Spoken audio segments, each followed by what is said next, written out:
सिंधत जी सुगंध सिंधत जी सुराण फैलाइण में सिंधी भाषा सभ्यता ऐं संस्कृति जे विकास लाइ असांजे सिंधी समाज जे महिलाउनि भी तमामु पाण पतोड़ियो आहे ऐं रिज़ल्ट आंदी आहे। इन ई कड़ीअ में असीं हिकु प्रमुख व्यक्तिअ सां मिली रहिया आहियूं, हिकु अहिड़ी शख़्सियत जिन कल्याण में सिंधी सभ्यता ऐं संस्कृतीअ खे तमामु ऊंचो मुक़ाम ॾिनो आहे। उहा शख़्सियत आहे doctor Roshni Tolani. Roshni ji, last year तव्हांखे कल्याण जे Sindhi council of India ladies wing जो प्रमुख बणायो वियो, अध्यक्ष बणायो वियो ऐं तव्हांजी टीम जे तरफ़ां हिकु तमामु शाही मेले जो आयोजन कयो वियो, सिंधी मेले जो आयोजन, जेको असीं ॾिठोसीं त उन्हनि जी तमामु साराह थी। उन जे बारे में कुझु ॿुधाईंदा? जय झूलेलाल। ही प्रोग्राम असां 3 ॾींहंनि जो रखियो हो, जंहिंमें 5000 खां बि मथे पब्लिक आई हुई, न सिर्फ़ु उल्हासनगर कल्याण मां पर ॿियनि शहरनि मां बि। त हिन जी साराह असांखे इंटरनेशनल लेवल ते बि चङी मिली हुई। त मूंखे हिन ॻाल्हि जी तमामु ख़ुशी बि आहे कि अहिड़े वॾे मौक़े ते मूंखे प्रेसिडेंट ठाहियो वियो, कसमनामो खणायो वियो हिन ई प्रोग्राम में। त it was really a grand success. त ही जेके प्रोग्राम तव्हांजा थींदा रहंदा आहिनि जंहिंमें ख़ासि सिंधी मेलो थींदो आहे, त हिन दफ़े छा प्रोग्राम, अॻे दफ़े छा प्रोग्राम रखियो वियो हुयो?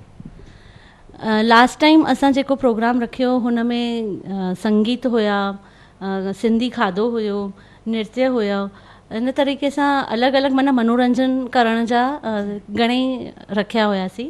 मूंखे लॻे थो कि उल्हासनगर खां सवाइ कल्याण में जेके सिंधी हाणे हुते वञी वसिया आहिनि, इहो तमामु वॾो मेलो लॻंदो आहे जंहिंखे ॾिसण लाइ बॉम्बे मां या ॿाहिरां बि माण्हू ईंदा आहिनि ऐं बसियूं भरिजी करे ईंदियूं आहिनि। माण्हू फ़ोनियूं करे होटलूं तलाश कंदा आहिनि कि प्रोग्राम ते मज़ो माणियूं, गीत संगीत जो, ऐं उते ई रहूं।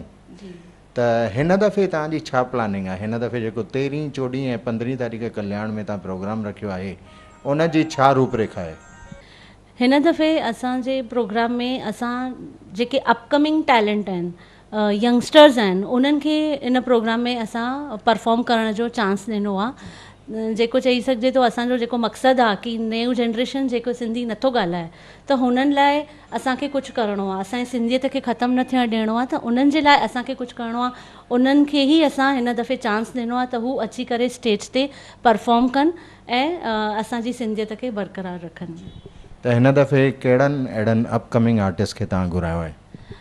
हिकु त मोहित करीरा आहिनि, हुननि जी सॼी टीम जेकी बॉम्बे मां ईंदी, डांस परफॉर्मेंसिस कंदी ऐं पाण हू हिकु अवॉर्ड विनर आहिनि पंहिंजे स्किट्स जे करे, ड्रामास जे करे। हू पाण बि 2-3 स्किट्स खणी आया आहिनि। धर्म परिवर्तन जे मथां आहे स्किट, झूलेलाल साईंअ जे मथां आहे, हुननि जे स्ट्रगल जे मथां आहे उहा स्किट।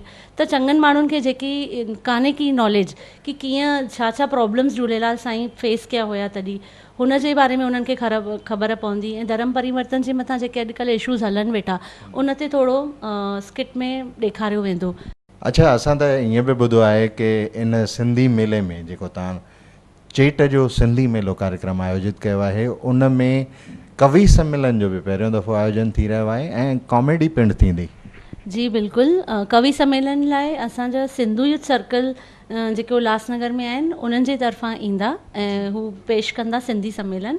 तंहिंखां पोइ दुबई मां बि असीं स्पेशली कमलेश दयालानी जी खे घुरायो आहे तव्हांजे मनोरंजन लाइ, जेके पंहिंजी बेस्ट कॉमेडी वे सां तव्हांखे एंटरटेन कंदा। ऐं सिंगर्स कहिड़ा आहिनि? सिंगर्स असांजा आहिनि अपकमिंग टैलेंट, जीअं ॿुधायो मां तव्हांखे, करण खेमानी ऐं प्रियंका केसवानी। ऐं लास्ट ॾींहं ते लता भॻत्यानी जी बि ईंदा, उन्हनि जो बि सिंगिंग जो प्रोग्राम आहे। अच्छा रोशनी जी, इहो ॿुधायो कि हिन प्रोग्राम खे सक्सेस बणाइण लाइ त तव्हीं कोशिशूं वठी रहिया आहियो, पर जेका सची आशीष, जेका किरपा, जेका रहनुमाई, जेको मार्गदर्शन संतनि मां मिलंदो आहे, त तव्हां संतनि खे बि इनवाइट कयो हूंदो? जी बिल्कुलु। संतनि जी आशीष खां सवाइ ही प्रोग्राम कीअं असां सक्सेस करे सघंदासीं। ऐं ही चेट जो महीनो जेको असां लाइ नयो साल आहे, इन मौक़े ते असां बहिराणे साहिब सां शुरू कयो आहे, जेको भाऊ लीलाराम जी अची करे पंहिंजे हथनि सां कढंदा, बहिराणो ठाहींदा। ऐं पोइ ओमी साईं जी बि अचणा आहिनि, हू बि पंहिंजी महफ़िल जमाईंदा पंहिंजे भॼन कीर्तननि सां। ऐं थायर सिंह दरबार जा बि संत ज़रूरु ईंदा। असीं चेट जे सिंधी मेले जे बारे में त ॼाण वरितीसीं, पर जेका मुख्य ॻाल्हि आहे उहा आहे डॉक्टर रोशनी तोलानीअ जे सॼे साल जे कार्यकाल जी। हिकु महिला थी करे Sindhi council of India Kalyan ladies chapter जी अध्यक्ष हुअण जे नाते हिननि पंहिंजी टीम सां गॾिजी कहिड़ा कार्य कया आहिनि इन बारे में ॼाण वठूं था। जी, पहिरीं त शुरूआत असांजे सिंधी मेलो सां थी हुई। उनखां पोइ असांजी जेके बि कल्याण जी सिंधी लेडीज़ हुयूं असां सां जुड़ियूं मेंबर्स थियूं, उन्हनि लाइ मेल मिलाप लाइ असीं हिकु प्रोग्राम रखियोसीं जेको 40 जे ॾींहंनि में हुयो त बहिराणे साहिब सां। तंहिंखां पोइ असां हिकिड़ो breast cancer detection and awareness camp बि रखियो हो, जंहिंमां चङी लेडीज़ अची करे फ़ाइदो वरितो हुयो। ऐं हिन खां सवाइ तीजड़ी जो विर्त जेको असां सिंधी सुहागरनि लाइ तमामु महत्वपूर्ण हूंदो आहे, उन्हनि लाइ असां तीज मेलो रखियो हो। इहो बि 3 ॾींहंनि जो मेलो हुयो। हिन में असां चङी मेहंदी, नेल आर्ट, फैशन शो, हिन गेम्स, इन तरीक़े जा सभु प्रोग्राम ऑर्गेनाइज़ कया हुया। इन में बि चङियुनि लेडीज़ तमामु मौज कई हुई। उन खां सवाइ असां वरी पोइ दिवालीअ में झोपड़पट्टी में वञी करे ग़रीब ॿारनि खे दिवाली हुननि सां गॾु वञी सेलिब्रेट कई। हुननि खे दिवालीअ जी रोटी खाराईसीं, नया कपिड़ा वठी ॾिनासीं, फटाका वठी ॾिनासीं ऐं तमामु ख़ुशी जेकी आहे हासिलु कईसीं। ऐं हिन खां सवाइ वरी कल्याण जे आधारवाड़ी जेल में बि असां हिकु मेडिकल कैंप ऑर्गेनाइज़ कयोसीं ऐं हुते बि फ्री में दवाऊं ॾेई आया हुआसीं।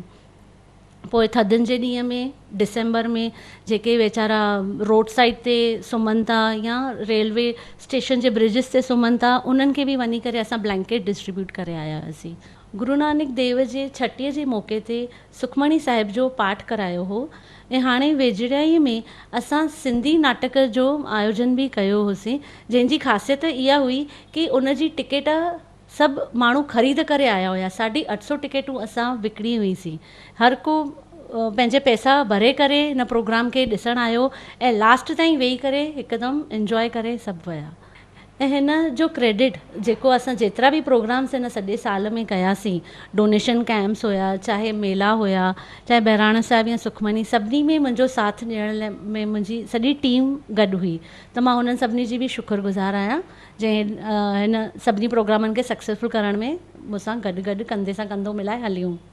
त चेट जो सिंधी मेलो कल्याण में आयोजित थी रहियो आहे। वॾे शान ऐं मान सां घणी तादाद में चङा माण्हू हिते अचणा आहिनि ऐं इहो मेलो सक्सेस करण लाइ तव्हां सभिनी सिंधियुनि जो साथ बि खपे। त जंहिं डॉक्टर रोशनी तोलाणीअ सां असीं मुलाक़ात कईसीं, मां उन्हनि जे बारे में हिकु ॻाल्हि शेयर करणु थो चाहियां कि उहा इहा आहे त सूफ़ी कवि मास्टर रांजन साहिबु, जिन जो नालो दुनिया भर जा सिंधी सुञाणनि, जिन तमामु वॾा गीत कलाम लिखिया ऐं ॻाया आहिनि, डॉक्टर रोशनी तोलानी उन्हनि जी पोटी आहे ऐं उहा बि पंहिंजे ॾाॾे जे नक्शे क़दमनि ते हली करे सिंधी समाज जी सेवा करे रही आहे। इन बारे में छा चवणु चाहींदा? जी बिल्कुलु, मुंहिंजे दादाजी जो ब्लड ई आहे मूं में बि, जेको असां सॼी फैमिली वेठा हुनखे फॉलोअप कयूं। जी संगीता सुखवानी, कविता कोडनानी, मुंहिंजा चाचा मोहनदास वलेचा, असांजी सॼी फैमिली हिन कार्य में जुटी पई आहे कि सिंधियत खे ख़तमु न थियण ॾियूं ऐं सभिनी खे हमेशह सिंधियुनि खे गॾु मिलाईंदा रहूं, मेला कंदा रहूं। आपकी जुबान हमारी आवाज, देखते रहिए मेरा उल्लास।